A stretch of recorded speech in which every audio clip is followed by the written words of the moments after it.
Welcome to the Wizards of Ecom, your no-fluff playbook for online success. Each episode is fully packed with actionable tactics you can implement in your business right now. Take your life to a higher level and excel in your online success. It's time to work on you and your business. Let's do this. Hi everyone and welcome back to Wizards of Ecom. This is your host Naomi, and today I'm joined yet again by Gabriel Caceros, a second timer on the show. He is an Amazon advertising expert at Better AMS. Gabriel, welcome back. Yes, I am. Thank you so much for having me, Noemi. And we had a lot of fun on the first episode, and hopefully this episode will be very similar. Yeah, hopefully. Let's do the best out of it. As I was saying, behind the scenes to Gabriel, I didn't have my coffee today, so beware. Hopefully that won't show up. I'll keep you awake. Brilliant. And the reason why I'm having you today on the show is none other than Q4. We are in Q4. PPC strategies when it comes to Q4, are different. Campaigns should be structured differently. And today I'm having you on the show exactly for this purpose, to discuss about how to prepare for your PPC campaigns for Q4. So I think first topic is what is Q4? How would you describe Q4 for someone who has no idea what Q4 is? Great question. So what Q4 is? Well, basically Q4 stands for fourth quarter, which means it's basically the last 3 months of the year, October, November, and December. And a lot of people hype Q4 because that's where Black Friday and Cyber Monday fit in, right? Mm-hmm. And when on top of that, we have the holiday shopping season right after. So it's a great time for sellers to basically sell a lot of money, right? I remember how my first Q4 was. We were in around maybe August, July, and people in the community would be like, are you ready for Q4 yet? Have you ordered your inventory? Because you're gonna 3x, 4x, 5x your sales. Not every product is like that, though. You might have products that just sell around the same and remain flat the entire year. But we were in the toys niche, so we were expecting that Q4 was like that for us. But basically, that's basically what Q4 stands for. Brilliant. And like PPC wise, because you were also mentioning, hey, it might be 3-4x, and also it depends on the niche. I think would be a good thing to go into first off, what type of categories of products would be affected by Q4? Because as you were mentioning toys like obviously yes, but some people might be, yes, I didn't have anything like Q4. It was like just same like regular like month for me.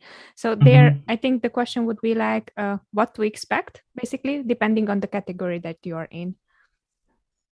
Yeah, the agency at Better AMS, we have managed brands on the vitamin space, on the supplement space, and on the year 2019, I was very curious about it. Like, what's like for a brand that's in the supplements niche at Q4, because our sales gonna bump like 3x, 2x, and they didn't. However, their real Q4, the real season, the real peak season for them, it's probably all the first quarter of the year. Mm-hmm. So that's January, February, and March, right? And there are certain things to consider there, I feel, whether you can, so that you can identify if Q4 will be a huge season for you or not. And that's when we also kind of get into the psychology of things, because we are in October already and sales are not 3-4x already. Mm-hmm. Or probably a lot of people are down month over month. Like September was great. And now October, it's sales are probably down 10-20%. And they're like, where's Q4? Where are my sales? Yeah. And this is pretty normal, because it's like we are away from back to school season, but we are not even close the next season. So we're kind of in the middle, unless you're selling Halloween products. So it's interesting. You have to take an interesting approach, because we were in the decor space for a while, and that did great during Q4. Mm-hmm. So that's not toys. We were not selling any seasonal Christmas things, and we did well as well. But there are certain categories like supplements, vitamins, that won't do so great, so fantastic, unless maybe you have deals set up. But that way you're kind of sacrificing your margins. So it's something to take in account as well, because you want to have enough. You also want to make your inventory last for the entire Q4, and then burn it in one or two deals. Oh, there's just a lot to talk about in this. Go on. I just opened a huge Pandora box on inventory management during Q4. It's all right. It's all right. So go on. It's fine. So as you were saying, okay, so it depends also on the niche that you're in. Supplements usually, like obviously beginning of the year, that would be their Q4 right here. What about products that are not considered like specific items, like seasonal items, but they are also like not how to describe them, the in-betweeners that are not giftable, not like it's a product that you would need normally, but you wouldn't gift it, it's not like, does it make sense what I'm asking? Like a normal product that you wouldn't repurchase or so on. Yeah, it does. That there's a way to identify that on both probably your reports and on the PPC side of things. On one hand, all of these people surfing in the Amazon marketplace by when the holiday shopping season is here will be a lot more ready to make purchases. Like they won't consider it too much. They won't give it too much thought as they're giving it now. So the best way to identify this is, and I'm telling people to do this is, okay, right now we're in October. If you have a list of SKUs that's no bigger than maybe 10, you can do this by SKU. If it's bigger than 10, you want to probably just do averages, right, and see what that looks like. So what I'm telling them to do is take a look at your unit session percentage and your advertising conversion rate for that product. And let's say right now it's 3% because the market is really bad. CPC is higher, ACOS is higher than usual, and it just looks bad, right? Okay, that it's stored in week 2, October week number 2. Then compare to November week 2 and see if that conversion rate or that unit session percentage bump from 3% to 9%. If that happened, that probably means your product is going to do better and better and better until it's December 21st, right? But if it has remained the same, it's probably not a good idea to move it too much because people get excited about Q4 and there's all this hype going on and they want to invest more money on ads because they want to sell more. But a common mistake is they do it not in the best timing. So if you would do it now that your product is converting at 3% and you're still getting one order every, what is it like? Let's do round numbers here. So let's say you're getting one order every 20 clicks. That's a 5% conversion rate. If you start pouring ad dollars into that, you will convert one order every 20 clicks. But if you wait a couple weeks until that 5% conversion rate bumps to a 10%, you're getting one order every 10 clicks for the same CPC. So it's on one hand, analyze your unit session percentage and advertising conversion rate, I would say on a weekly basis starting now, see where you're at and then start comparing like, okay, next week, it's up by a little bit. So maybe it's still not the best time to start investing more ad dollars on this product. But if you see it doubles or triples from one week to another, that's probably when you want to go ahead and say, okay, it's probably time to invest more ad dollars into this because I'll be able to be part of the wave. Brilliant. Yeah, I love that was a brilliant answer. So thank you so much. Regarding you were saying that sometimes it might be that it's not happening, and now I'm asking. I'm playing now devil's advocate, as you can tell. I'm very serious. I'm playing devil's advocate here. You were asking about. You were saying about products that it might not convert, and sometimes it's just like, yeah, you can 10x, but sometimes not, right? So what would be a strategy for you to understand, hey, don't, because you were saying throwing out money of like things that won't convert.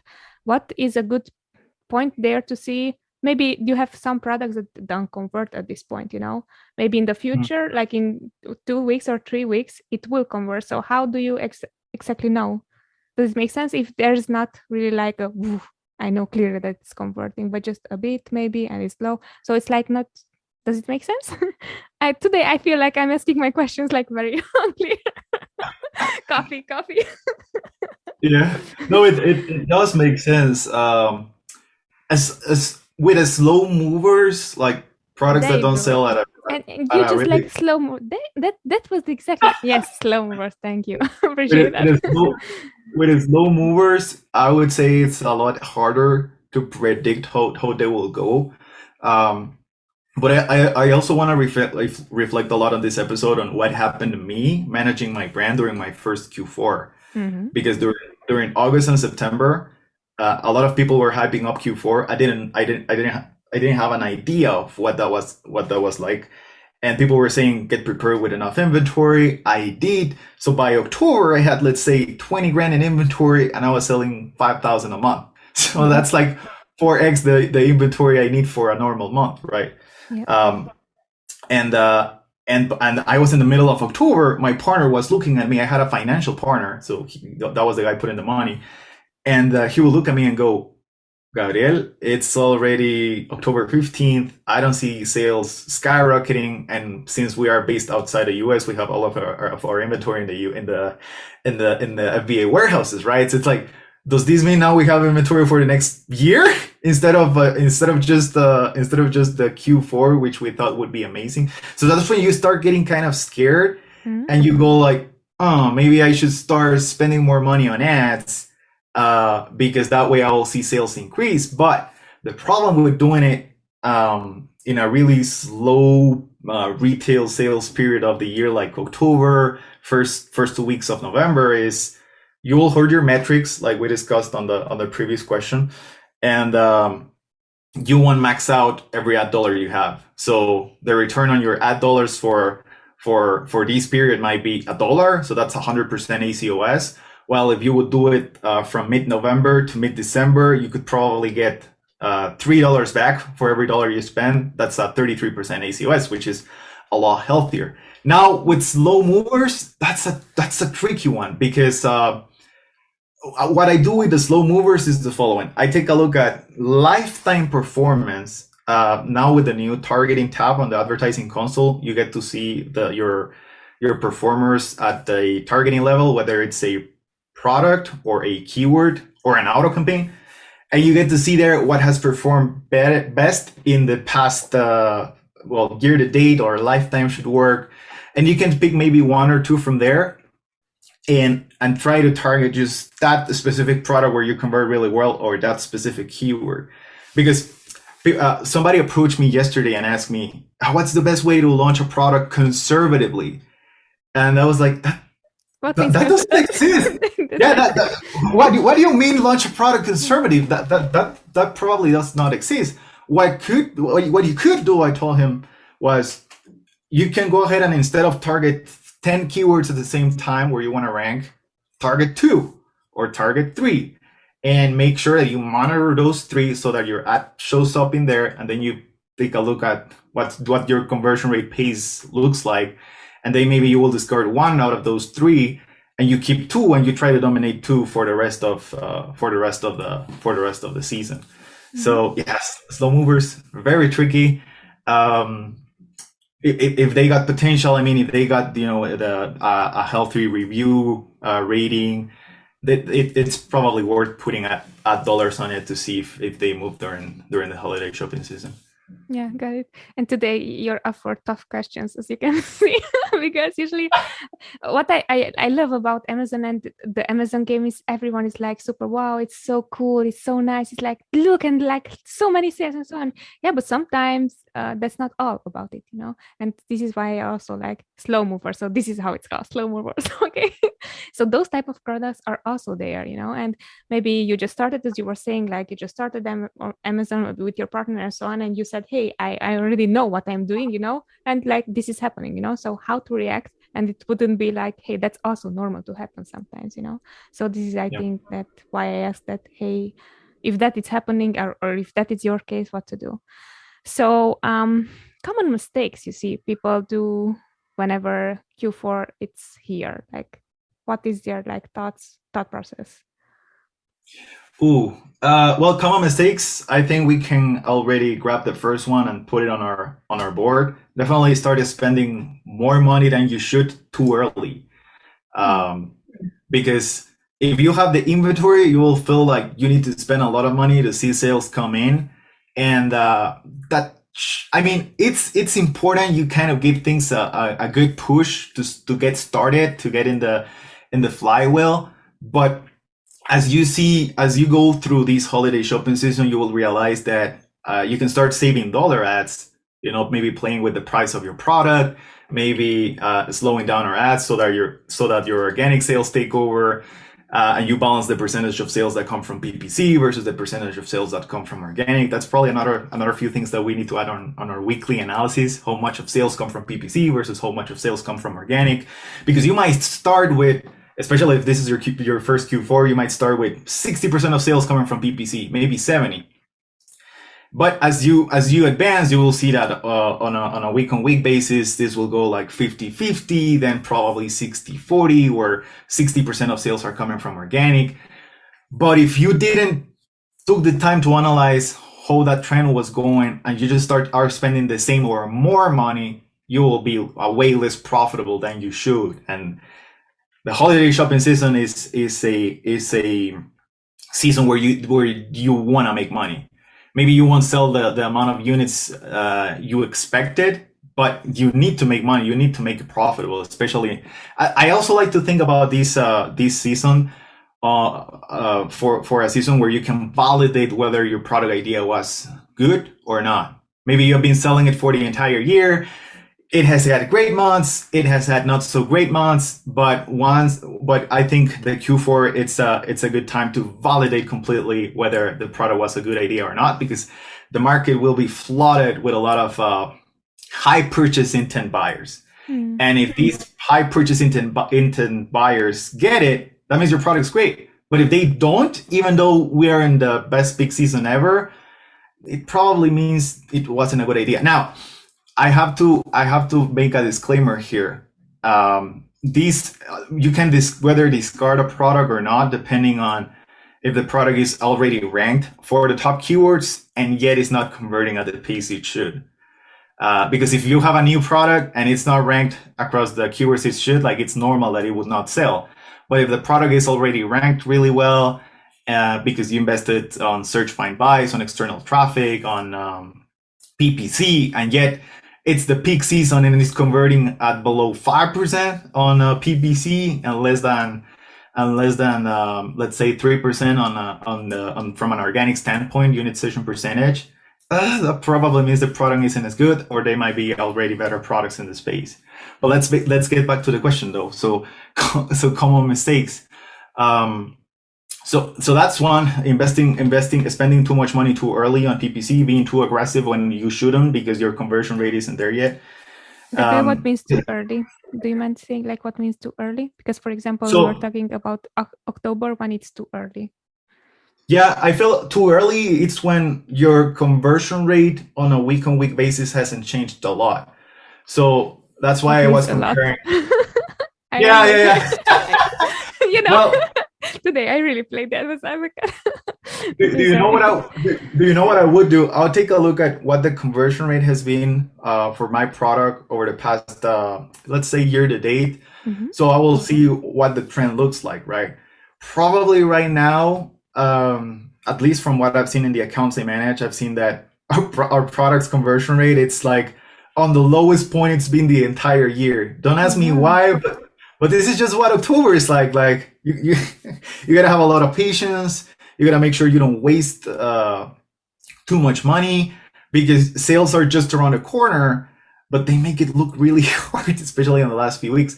So I am not investing aggressively on ads right now. I'm working on making the ads as profitable as they can be, because I know that by probably the second week of November, conversion rate will spike. So too early for me would mean that I started investing money on ads aggressively without validating that I'm already converting well. Got it. Yeah, because I don't want to, otherwise I would be hurting the product, because I'm just getting a lot more clicks, but with a poor conversion rate. Yeah, definitely. All right, second thing, because you were saying this is the first thing. Is there a second thing? So the second thing, I would probably step away from PPC a little bit here and say that the second common mistake is probably poor inventory management. Mm-hmm. And this usually happens because you had a crazy Black Friday or Cyber Monday deal, which is great. But if that deal costs you money, because that's kind of the kickoff of the holiday shopping season, and you don't have enough inventory for the rest of the quarter, consider first tweaking your price. Since we were in the niche toys a couple of years ago, like 3-4 years ago, I remember that we had, let's say, 10,000 units, right? And we were ready, and we were happy, and we had a Black Friday deal. And on that Black Friday deal, I think we sold like 3,000. So we were like, at this pace, we're out of stock by December 7th, let's say. That's also everyone is saying like, oh, that's also a bad problem to have. That's what happened to us, so like selling it too fast. Yeah. Like, what's going on? Yeah, definitely. It is a really bad problem to have, because first you run out of stock, and that's the worst thing that can happen to you in the Amazon space. You run out of stock, you're dead until you get the stock back, and if the lead time is really long, like you're wrecked, right? So we by the time Cyber Monday was here, we were like, no, cancel deals, and we're gonna try to spread our the units we have left across the entire Q4. So, and this is kind of crazy, because we had a product that was priced at probably $18.99, and I'm not saying the deal was a bad move, because it can really like set you up for the rest of the holiday shopping season, based off that traction you get, and that sales velocity you get, and that BSR boost, CTR boost, unit session percentage boost. Like I'm not crucifying deals here, but it's just important what to expect, right? So I think we finished the season with a product that was $18.99, selling for around maybe $38.99, something like that. And we were able to have like 700 units or maybe 500 units remaining for the rest of December. So that's like December 21st through December 31st. And then we have more shipping coming our way, because, and if you're in the niche I was, you have to consider that you also have Valentine's Day just around the corner, which for us was also very huge. And we were like, now we're out of our Valentine's Day inventory as well. So that inventory management can be, and that's why you should be tracking, the balance of percentage of sales coming from PPC versus percentage of sales coming from organic. Because if you're doing already pretty well, why would you spend the same ad dollars amount you were spending 2 weeks ago, 3 weeks ago? You could be spending half, making your products more profitable, maximizing the profitability. But the only way to do that is just keeping an eye on what's really going on. Now there I have a follow-up, because you just made a very, very interesting point. You were saying that rather maximizing profit versus sales here, like selling things. The question there is like, wouldn't the other sellers would be like in the same shoes as you are, like very like, oh, what's going to happen? And now I'm going to invest a lot in PPC, and they might be taking the keywords that you're actually ranking for organically. So does it make sense? So basically, because what's happening sometimes, I also felt very cocky. Okay, I'm dominating this keyword, and afterwards, I felt very like, oh, that's it, I don't have to do anything else. And someone else came and just took away my keyword, the keyword that brought me the most sales, So here I'm thinking also in this stage, what's the best process to do? Because yes, I agree with you. I would also maximize profit here, and I will also lower my ACOS. But in the same time, thinking that everyone else is not going to do that, how to still be able to keep those keywords that you're organically ranking for and are bringing in sales versus the ones who are just like really being high. Great question. I feel that I was approaching these from a new seller perspective. Given the fact that this will be like the first Q4 ever, and you have no idea how things. Let's take off the hat of a new seller, and let's put on the hat of somebody that has been managing the brand for a couple of years now, and the stock is not a problem, like they said, right? When somebody approaches me and says, you can spend whatever you want, just That problem is the brand is huge enough to go ahead and fight for good real estate across the Amazon platform.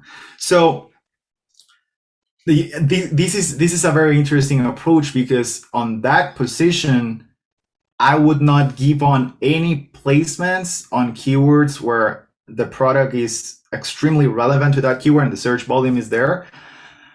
What I could do to maximize profitability on a set of keywords that are very relevant and at the same time I want to keep showing up for is I would make adjustments based off CPC levels. So let's say I've been paying $1.25 for a certain top keyword that's converting really well, but since the marketplace gets flooded with a lot of people with high purchase intent, I will start converting at a higher pace, right? And that usually transitions into a cheaper CPC. So instead of having a 125 CPC and let's say a bid of $1.50, I could see that CPC going from 125 to let's say 90 cents. Mm-hmm. So there are two moves there. You can go ahead if you want to slow down ad spend really bad. You can go ahead and do something like 10 cents less than your CPC. What I like to do is just match the CPC. Okay, Amazon says I should pay this amount of dollars per keyword. That should be my cost per click. I'm gonna match it on the bid standpoint. Then analyze it 3 days later. Amazon now gave me the CPC at 80 cents, 75 cents, and I'm still showing up for the keyword I want to. So I would go ahead and match that again to slightly, in the course of 3 weeks, 4 weeks, maximize my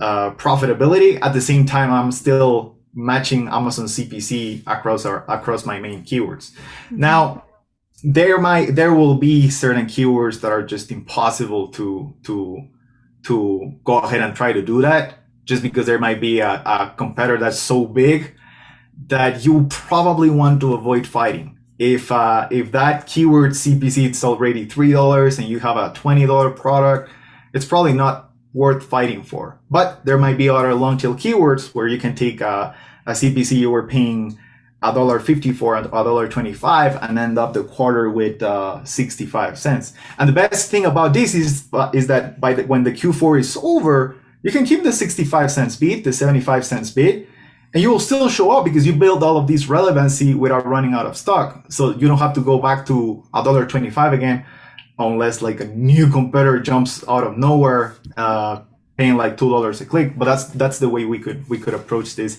putting with the hat of the brand owner. I love it. I so much wish that I would be like $2 a click. It's like that's heaven for me. Like exactly as you were saying, in my scenario, I am very competitive niche, and apparently, that also like came to kick me in the butt. So for me, like $2, that's heaven. So yeah, definitely, I agree, and I love that you said, hey, just still pay attention to, okay, if you're converting for this amount and it was relevant for the algorithm, your product, yes, you're still going to convert that amount maybe in January and February. So I love that you pointed that out. Most people, I feel that they don't understand that. And this is why they are going to pay way more than they should. And then afterwards, what's happening? They're bringing up the bids. Like each competitor is going to bring up the bids because they want to show up anyway else. Does it make sense? So I love that you Yeah, I love that you said that, you mentioned that. It's super important. Even for our product launches, like what we do is we make sure that we don't look at the bid too much at the beginning, because what I want to see if is the ad pop up in the marketplace. That's what I want to see. So we might be very aggressive as an agency when we get started, because we might get to a $20 bid. That doesn't mean we're going to pay $20 a click, right? Okay. But we're just telling Amazon, hey, we're here. We want to show up for this keyword. And then Amazon will go like, oh, look, Gabriel wants to show up for this keyword and he's bidding $20. Gabriel might be kind of crazy. So we're going to give it to him for $2, right? So we would get that click, and that click, oh, we didn't convert in the next one, and then we did, okay. And then we saw that our CPC is 120, but I already I felt converting on keywords we haven't in the past is kind of popcorn in a microwave, right? Mm-hmm. We are putting heat on it by increasing our bids, and once it pops, we're done. We can adjust the CPC again, but we have already built that relevancy for the first time, and we are more likely to show up once we have already converted once. Sometimes people are scared to do it. Sometimes they go too aggressive for too long when it's not necessary. They could have optimized the bid a lot earlier to don't waste too much ad dollars. Definitely. Just following up, did you finish the common mistakes you see people making with Q4? Because we were talking about two things, then I asked something else, and we just went to a totally different subject. The last one is probably just targeting too many products and too many keywords than you should. And I feel that, I don't know if Amazon does I mean yet again, what means too many? So okay. So you and I understand, but Joe Schmo, who's just starting out, is like, no, thank you for that. So I like this example. When you go into the Amazon Ads console and then you create let's say you're going to create a sponsored product targeting campaign. When you're filling in the blanks on that, and you want to add the products to target, the suggested ASIN amount for a product targeting campaign is 200 ASINs. Yep. That's what Amazon recommends. I don't know if they do it because the ads are just a great source of profit and revenue of the company, or I have no idea why they do it, and it's just unfair because I know that if we target 200 ASINs at the same time where we have no idea how good or bad we will convert, we can waste thousands of dollars in a couple days. So sorry, I just napped there. So I love it. So you're also just this. He's also playing devil's advocate now. Go on, Gabriel. Go on. Yes, that's true. Yeah. That's true. The man Jeff Bezos. Yeah. So what I would do is just keep the keywords that I want to dominate to be a selected group where you can totally convert, and you have more chances of winning than other keywords that might be important. Why? Because you have to make every ad dollar work. But if you put it at 200 ASINs at the same time and you get one click on each at $1, and then you spend $200 in that campaign with no sales, first you weren't able to collect any data because a click on each ASIN doesn't mean anything, and you just wasted $200 out of nowhere. So you have to kind of be really selective. I like to think that when we are selecting what products or keywords we are targeting, we're doing a lot of handpicking, and that handpicking can be done by a machine. Helium 10 can give you an idea. Softwares can give you ideas, but at the end, it's up to you what you're going to handpick and go after. And if you go after something, just try to max it out, dominate it, see what the CTRs look like, see what the conversion rates look like, and based on that, decide whether you want to keep running ads on it or maybe slow down. Maybe you don't need to pause it, but maybe slow down if the performance is not what you expected. So there, if yet again playing devil's advocate, let's say you chose 3 products, what would be a normal expectancy rate to see they are performing well for you, and how to wait for it? Because, for example, last time when you were on the show, it was a very, very brilliant episode. Yet again, please listen to it, dear listeners, because he just threw lots of golden nuggets there. One of the things that we were mentioning about was brand registers, how to use our brand analytics to launch campaigns, right? And there, let's put it this way, because we were talking about how to go for 1 product or 2 products rather than 100 products, right? Or 200 products that Amazon suggests. Here in this scenario, if you are strategic, you're going to go for 1 keyword. You're going to pick the top 3 products for that keyword, and this is what you are alluring to not use a lot of products but just a few of them. If you're going for profitability, yes, 100%. Some of the things I'm doing lately on keywords on brands that are trying to maximizing for profitability on this period is, okay, I have a list of 20 keywords. That's where my 80-20 is. For you, it might be 15. For you, it might be 10. As long as they are relevant and they got enough search volume to have a good sales velocity. That's the keywords I'm focusing on, and I go all in on all different ad types, right? Sponsor products, sponsor brands video. I make sure that we show up on all 20 of them.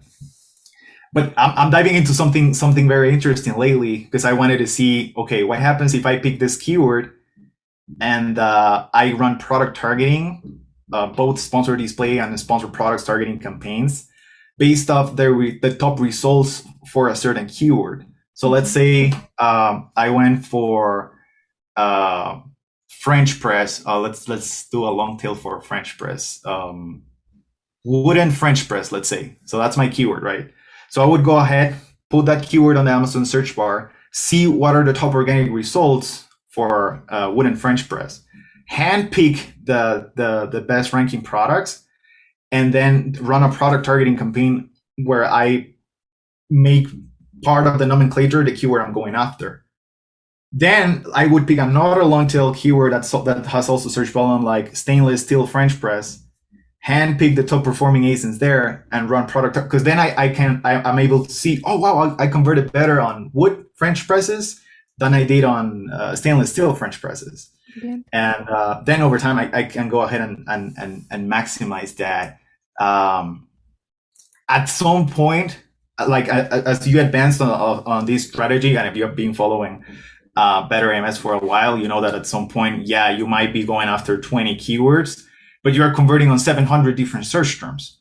So on layer 2, on phase 2, yeah, you want to go ahead and run ads across all of those search terms you have converted for, but you probably want to keep them at a lower starting bid than you did with these base of keywords where you know most of your sales are likely to come from.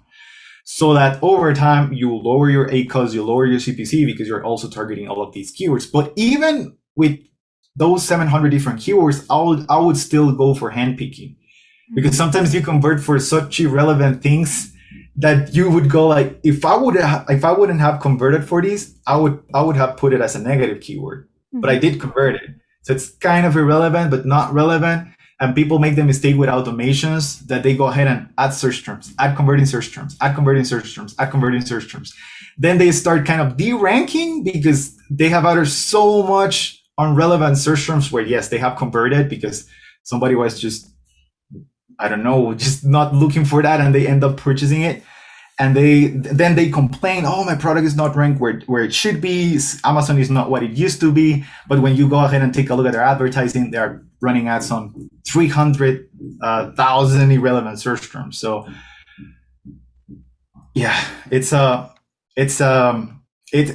very interesting how you can make it worse when expanding the strategy if you don't take the right steps that seem to be minimal. But it's like compound interest, you know. If you handpick the keywords you want to go after every day, you're gonna head and start putting one brick after another without making a mess. While if you try to expand too fast, not analyzing the keywords you want to go after, you will end up with putting a degree left instead of how it should be, and you end up with not with a column, but with something that's not sustainable over time.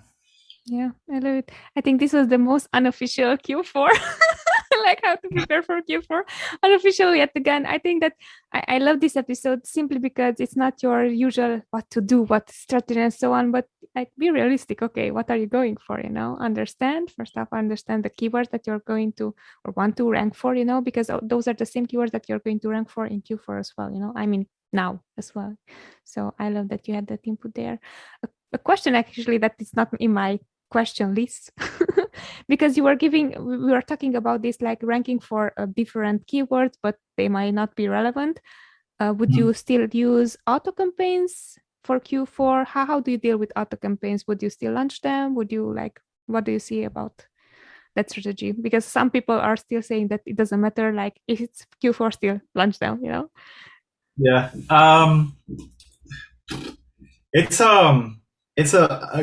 Auto campaigns have become a very interesting topic. It was a very hot topic when I just got started, but I would not use auto campaigns too aggressively nowadays, because especially if you already know the keywords where you convert well, I would not go ahead and give Amazon the keys of my car to go ahead and seek for other keywords when I already know what keywords I'm already converting really well for. I'm not against it. Like, I would go ahead and launch auto campaigns. A common practice is to go ahead and try to differentiate the auto campaigns by targeting type. So I would go ahead and just run a close match, turning up the other three targeting types, see how that goes, see how that goes on loose match, see how that goes on substitutes. And we have found some surprises doing it that way, because we have seen that, oh, this product could actually cross-sell really well, and we didn't know nothing about that. While we have also made assumptions like, oh, close match didn't really work because the auto campaigns at this really low bid doesn't seem to drive any impressions, right? So I'm not against it. I would just be very conservative, and I would not prioritize it as I would the top keywords list. Mm-hmm. Yeah, keep in mind that this is like for the Q4 strategy. So here you would stay like go for exact match for all the keywords that you're targeting, correct? So no broad, no auto. I mean, I do like broad and phrase. If you really want to be more intentional where you want to show up, definitely exact and phrase. If you want to expand a little more, I think it's pretty common to go after broad, maybe with a lower bid. And usually the way it's structured is most sales will come from broad. This is very interesting. Like if I would open an account right now, most sales are coming from the broad match type, but the ACOS is also higher. Why? Because you have more chances to convert on any keyword combination that you're going after, which is great. But that's also bad because you might have more chances to have more ad waste, right? So broad, I think, drives probably more. Not probably. It does drive more sales than phrase or exact. And then it goes like on second place probably comes phrase with medium amount of sales and lower ACOS, and then exact with the least amount of sales but the best ACOS, because you were just more straightforward to what you wanted to convert for. That's also important that you know what to expect in terms of, okay, I'm gonna run ads on these, and broad ACOS is higher than exact, I'm gonna pause it. Not really. That's supposed to happen based on how you're trying to reach a broader audience through broad match type. Yeah, brilliant. Thank you. This is like all super like yes. And so somehow I feel like I'm so happy inside. It's like outside it's not coming out. Darn your coffee. No more. Yeah, this is super helpful. And as I was saying, yeah, I love that we touched on this topic a bit differently. As I was saying, most of the time and I really suffer inside when I see it. It's like, yeah, it's so good. And it's like Q4 and so on. And you will have so many sales and people are really getting disappointed because that's not happening for them, And I think it's super important to understand, hey, is it actually something that you can do now to really like have that outcome that everyone is talking about, Or is it something that, hey, understand it's maybe your product, as you were mentioning, maybe your reviews are not there. You don't have enough reviews and the top competing products are there that have way more reviews, and even if you convert it beforehand, you won't anymore now because everyone is buying those products. So this is why I love that we touched on so like differently. Is there something else that I should have asked that I haven't regarding Q4 and campaigns? No, I guess, yeah, you were right. We were more real than what the noise out tells you, because it's a common mistake to see somebody having success and then trying to replicate it on your own account without not even understanding or feeling that might work for you. And this also happened to me when I was getting started. I would see somebody post something on like Helium 10, I don't know, high rollers, FBA strategies, and I would see that they're killing it, and then I would ask like something like, how many keywords are you targeting? And they would say like 1,000 keywords. Oh, okay. So I have to target 1,000 keywords to succeed on Amazon, and by the next day I would have blown up $300 out of nowhere because I thought that was ideal. Yeah. While it's kind of quite the opposite, especially, well, it does depend on your niche. Like at some point, you'll be converting on 1,000 plus different keywords. That doesn't mean you have to bid on all of them, but you might be able to handpick maybe 300, maybe 400, and go after them with a way lower bid. We would see what that's like. Maybe what we didn't touch on was what is the post holiday shopping season look like, and what to expect on those days where it's I don't know, Christmas Eve. Yeah, go on, Mike. Let's talk about it. Christmas Eve, Christmas, and then the week between Christmas and New Year's, like that. Those 2 weeks aren't fun for us advertisers because there is a lot of things going on. On one hand, you will see ACOS skyrocket, like consequently, because conversion rate isn't there anymore. You might be converting at a really low pace again. And there might be, I don't know, this is probably me, but there might be a lot of people window shopping, but it is so last minute that they would not get it delivered on time. So they're just like clicking on ads, trying to do last minute shopping, but they're not necessarily going to purchase things. So it's a period where you want to be really careful, because you don't want to start spending money like crazy and have that week to eat on all of your profits. But at the same time, you don't want to lose that relevance in the space, right? I would definitely adjust bids for that period, being more aggressive than what you were during the holiday shopping season, mid-October, mid-December, and just try to keep an eye on it. I would not recommend like pausing ads completely, because that is also when a lot of people, and this is a completely new rabbit hole, but this is when a lot of people start ranking products to start the next year fresh, because volume goes down so much and sellers go out of stock. Well, not a lot, but many sellers go out of stock, that the CPR, like the amount of units you have to give away, search, find, buy for, or run coupons, Google links for in order to rank, it's so cheap that you can go ahead and put your product on the first page for certain keywords. So that's why I would not turn off PPC, because you could keep it, of course, being conservative on your bid adjustments, to lower CPC, and on top of that, start ranking your products in that time frame that's really small. People say that you should also do it like prior to events like Prime Day, where conversion rates just go down the cliff, and you can win top positions for pennies on the dollar, because that's really what you get. While trying to rank a product on like December 2nd, it's basically impossible, right? So that's kind of the things that would go right after this holiday shopping season. Brilliant, awesome nuggets there.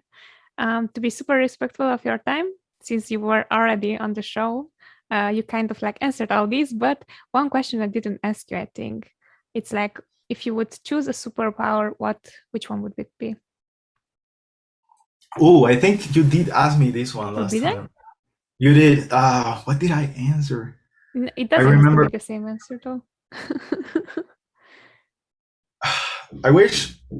Okay, so if somebody's listening to this and you work for a I don't know, for like a company like Yardline or Sellers Funding, guys, listen. I wish I had the power, but a lot of international sellers, we also need founding, right? A lot of your sellers get help from Yardline and Sellers Funding, and there might be other that I don't remember of. But if I would have a superpower, I would probably create a company to finance Amazon businesses that are based outside the US. Because US citizens are getting this boost with capital that they can get from these companies, while other sellers that might be based in, I don't know, maybe Mexico, Europe, getting access to this funding just because they're not based in the States, and they're making bank. I mean, it's not like they're not making money. You know what? I wasn't even aware of that. So they are only like US based. They are like financing only US based companies. Is that what you're saying? Yep. Ooh. That's good and bad. mean, good for us. Yeah, I mean, yeah, definitely. I agree with you. If you compare really the international sellers, it's really a small portion of the pie when it comes to people selling on Amazon. I think it's like 44% of sellers are American based, US based. The other like 44%, it's like Chinese based, and us the tiny 9 point something percent. We're kind of in the middle, right? We don't get access to cheap sourcing, and we don't get access to cheap financing either. And we're there. We're fighting. We're making our way up. We're selling businesses, but definitely right now, if I would have a superpower, it would be to kind of find a balance between those two somehow. Amen to that. All right. Yes. One favorite book and why do you love it? And the last one would be, how can people get a hold of you? Okay, so favorite book ever in life, Shoe Dog. This book is about Phil Knight, the co-founder, well, not co-founder, the founder and creator of Nike. It's just very similar to what would you live as a person that sells physical products online, because he encountered a lot of issues with inventory, a lot of issues with suppliers, a lot of issues with taxes. So it's a good read, and you could finish it in a couple days. And how you guys can find me, I am pretty huge on LinkedIn, I feel. So if you want to see what I do, my crazy ideas, more strategies than the ones we discussed today, definitely add me there. And I'm also on the rest of social media, Instagram, TikTok, Facebook, but mostly LinkedIn. Like if you want to see good Amazon stuff, LinkedIn. All right, I'm going to follow you from now on LinkedIn as well. I'm not so active on LinkedIn, but I will personally follow you.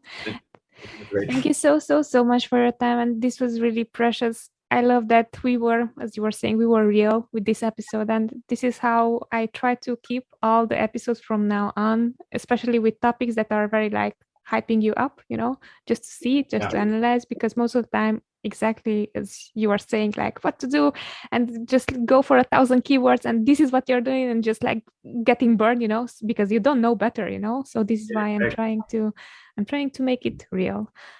Thank you once again for your time, and for everyone listening, thank you so much for watching, and see you next Wednesday. Take care. Bye-bye. It was fun sharing this episode with you. If you found value in what you've heard, please show your love with a subscribe, rate, and review of the show. Until next time.